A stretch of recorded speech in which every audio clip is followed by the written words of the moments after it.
Breaking news. Breaking news. Breaking news. Corée du Sud, Forum économique, Corée du Sud, Afrique. Merci de rester sur CNN.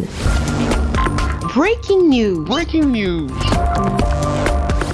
Le président de la République de Côte d'Ivoire, son Excellence Alassane Ouattara, a pris part le mercredi 5 juin 2024 à Séoul au sommet des affaires Corée du Sud-Afrique. Cette rencontre a été marquée par plusieurs interventions, dont celle du président de la République de Corée, son Excellence Yoon Suk-yeol, du président de la République islamique de Mauritanie, par ailleurs président de la conférence des chefs d'État de gouvernement de l'Union africaine, son Excellence Mohamed Ould Cheikh El Ghazouani, et du président de l'Association coréenne du commerce extérieur, KITA, M. Yoon Jin-ki, qui ont exhorté le renforcement des échanges commerciaux entre la Corée du Sud et le continent africain et plaidé pour des partenariats fructueux entre les entreprises coréennes et africaines. Intervenant à l'occasion du panel sur l'industrialisation et la promotion des investissements, le président de la République de Côte d'Ivoire, son Excellence Alassane Ouattara, a mis l'accent sur le potentiel économique et humain exceptionnel de l'Afrique, ainsi que sur la stabilité globale des économies africaines et leur potentiel de développement. L'environnement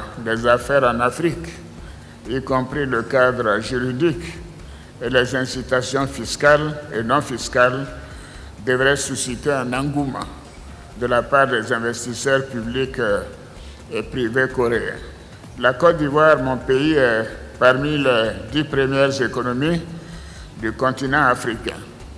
Il est le premier producteur et broyeur mondial de cacao et le premier producteur et troisième transformateur au monde de noix de cajou.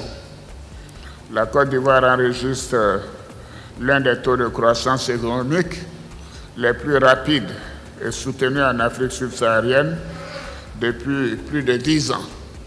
Je voudrais donc encourager les investisseurs coréens à venir en Côte d'Ivoire, où ils bénéficieront d'infrastructures de qualité, un vaste marché de consommation qui comprend non seulement la Côte d'Ivoire, mais les 8 pays de l'Union monétaire ouest-africaine.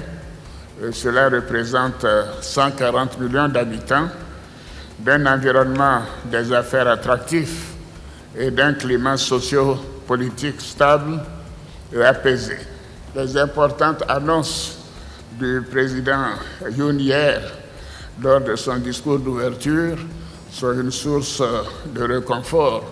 Et nous savons que la mise en œuvre sera suivie avec l'Union africaine et les chefs d'État.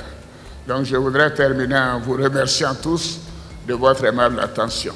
Merci encore.